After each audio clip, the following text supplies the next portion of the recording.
Welcome back to our weekly cosmic journey into the wild tales and science fiction adventures. You know the drill. Geek theorists, stone philosophers, time-traveling rebels, all that good stuff. Rate and follow the show if you want more, by the way, for more world-bending tales. But tonight we're diving headfirst into something pretty freaky. We're calling it cosmic static. Yeah, cosmic static. Brace yourselves because this one goes deep right to the edge of reality, maybe even beyond. It's about this trucker, Mac, caught in the mother of all meteor showers. Oh man, this Mac, right? He's just out there on the road, late night, like always. But forget the usual fatigue battle. This time, he's smack dab in the middle of a meteor shower from hell. And I'm not talking about your average Perseids. This is like someone dialed it up to 11 and then broke the knob. The sky's just erupting with these crazy greens and violets, like some kind of cosmic fireworks display gone wrong. And it's not just for show, right? I mean, this meteor shower, it's not just a pretty light show. It's almost like it's weakening the fabric of reality, like something's about to break through. Yeah, exactly. And poor Mac, he's stuck right in the middle of it. His CB, it's just static, which is kind of ironic considering the name of our episode, right? Cosmic static. But yeah, his AM/FM radio is fried, just spitting out gibberish. And even his favorite, his go-to, the Big Bong Theory Podcast, dead silent. And you know how much he relies on that for company out there on those long hauls. So the loneliness, that ever-present loneliness of the road,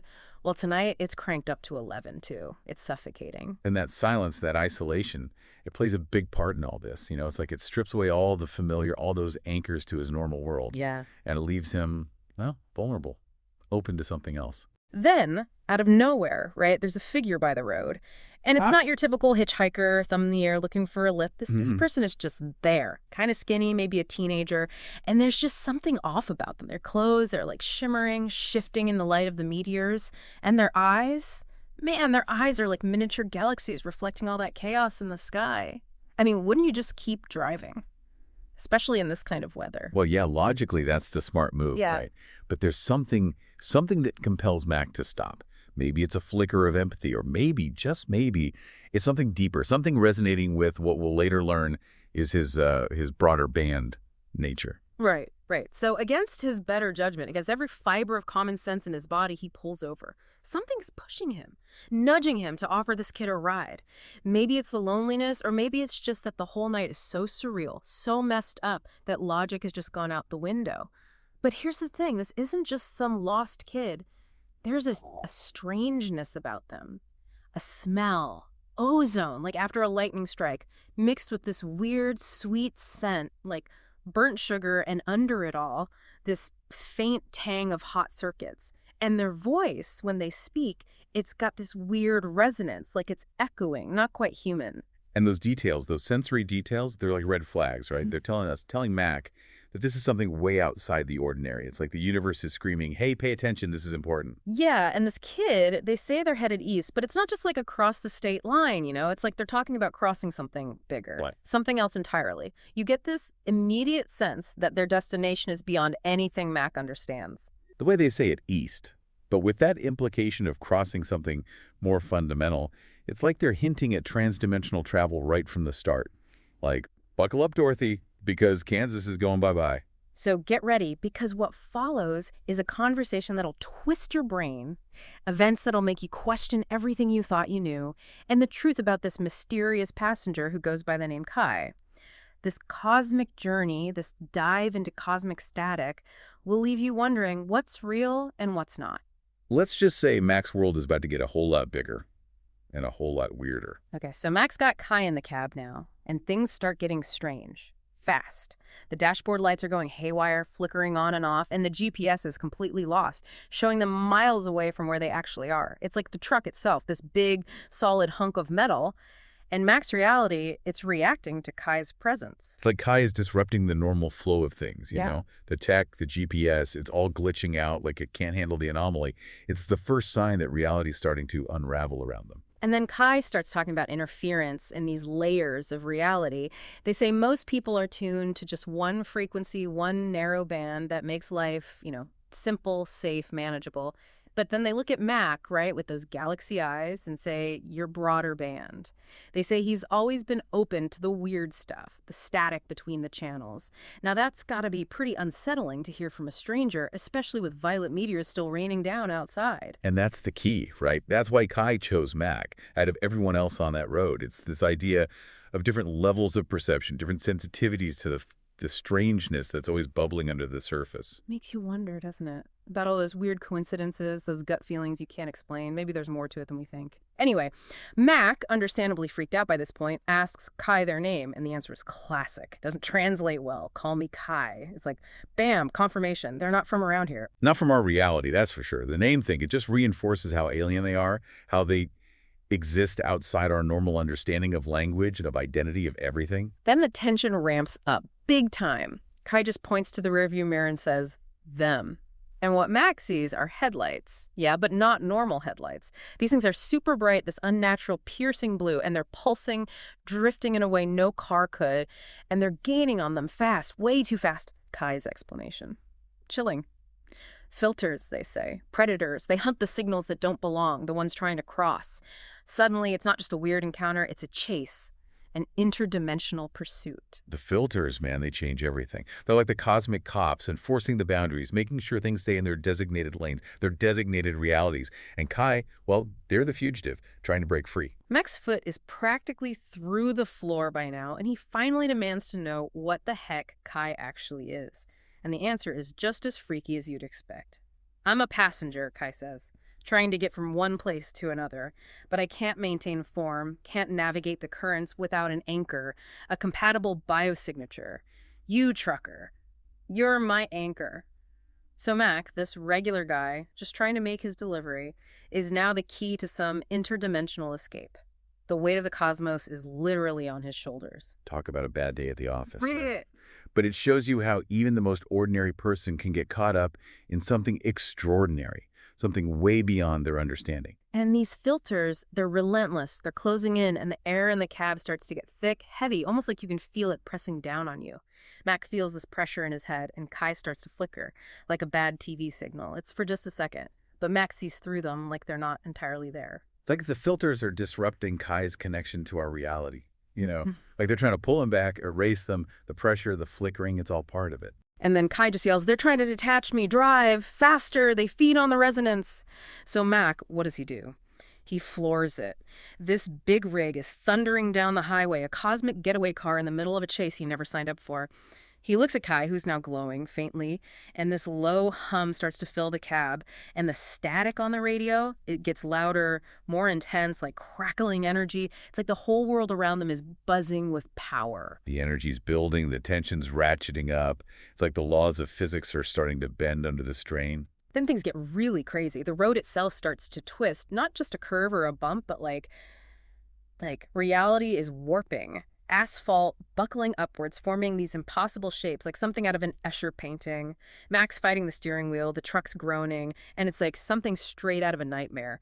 But somehow he manages to keep it on on whatever the road has become. It's like the filters are manipulating space itself, Yeah. Bending it, twisting it, trying to stop them. It's a whole other level of power, something way beyond our comprehension. And get this, they keep passing the same billboard over and over again.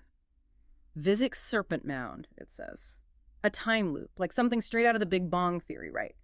Mac's gone from a routine delivery to a starring role in his own personal X-Files episode, and he didn't even get a script. It's a time loop. It's another layer of disorientation, another weapon in the filter's arsenal. They're not just messing with space, they're messing with time, trying to trap them, wear them down. Mac, at this point, he's got to be wondering if he's hallucinating, if he accidentally drank some bad coffee. He shouts, "How do we stop it?" And Kai's answer, "You have to reinforce the anchor. Focus. Your reality. Your now." This interdimensional being is telling a trucker to focus on his everyday life to fight off cosmic horrors. The irony is almost funny if it wasn't so terrifying. It's like in the face of all this cosmic craziness, the most powerful weapon is being human. It's about holding on to your own reality, your own experience, your own sense of self. So Mac, this guy who drives a truck, he focuses on what he knows.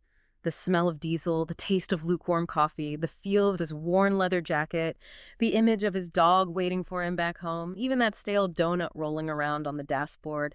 Simple, everyday things. And you know what? It works. The road starts to straighten out, the billboard disappears, and those blue lights in the mirror, they fade away. It's like by grounding himself in his own reality, Mac created a shield, a barrier against the filter's manipulation.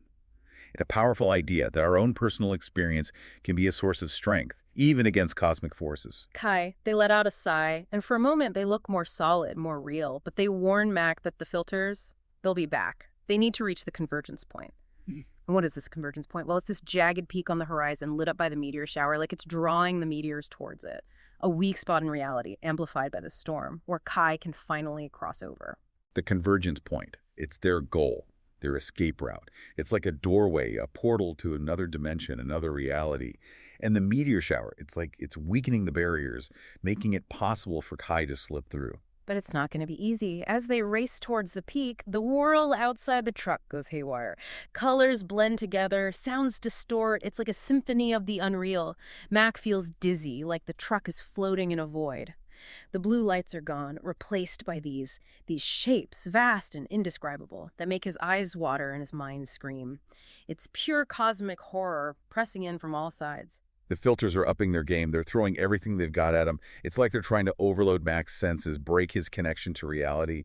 It's a final, desperate attempt to stop them. Mac, he's holding on for dear life, gripping the steering wheel like it's an anchor. "Hold on," he yells, and he focuses, digs deep inside himself. His jacket, his dog, his grandma's apple pie, that stale donut, all these little things, they become his lifeline.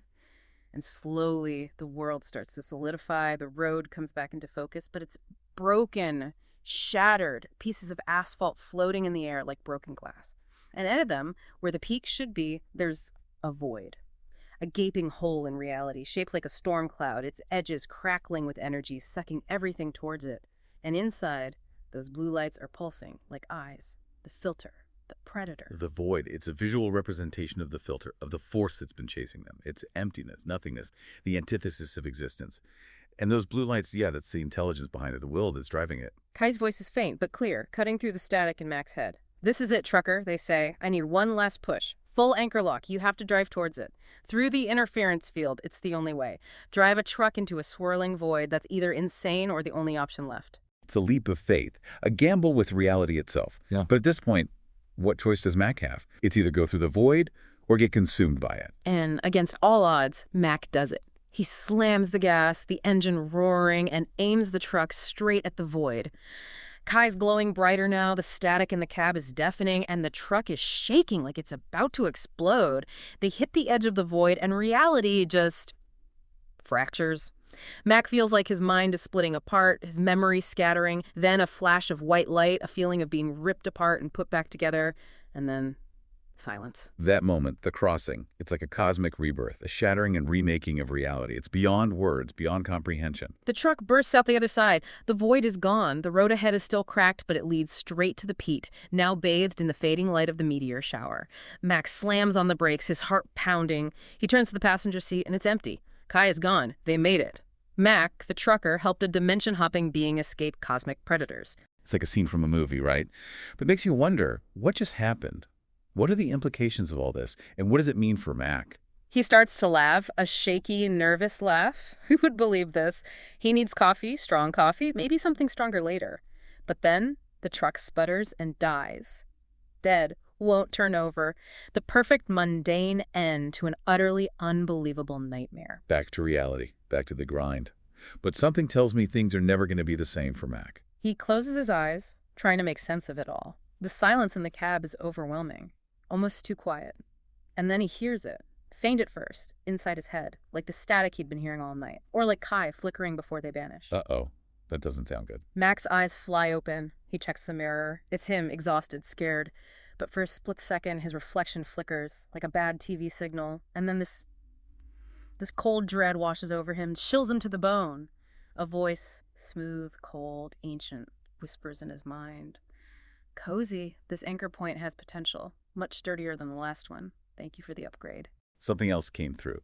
Something hitched a ride with Kai. And it's inside Mac now. Mac stares at his reflection, his blood turning to ice, as his own eyes start to glow with a faint, cold blue light. The static in his head gets louder, a constant buzz. He's not alone anymore, not even in his own mind. Kai got away, yeah, but something else came back in their place. And that, my friends, is where our cosmic journey into cosmic static ends for now.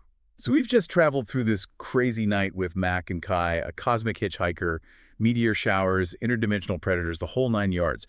Think about those layers of reality, the idea that there's more out there than we can see, than we can even comprehend. What about those moments in your own life where things feel off? Maybe there's more to it than we think. And those filters, those cosmic cops, hunting down anything that doesn't belong. What does that say about the universe? Are there forces out there controlling what we see, what we experience, keeping us in the dark? And what about that convergence point, that weak spot in reality? Could there be places like that in our world just waiting for the right moment to open up? And the biggest question of all, was Kai the only one who crossed over? That voice in Mac's head, those glowing eyes, it makes you wonder, what else is out there, lurking in the shadows, waiting for a chance to slip through the cracks? Cosmic static is just the beginning. What other mysteries, what other glitches in the matrix are happening all around us? Keep those questions in mind. Rate and follow the Big Bong Theory Podcast for more mind-bending tales that'll challenge your perception of reality. Until next time, stay curious.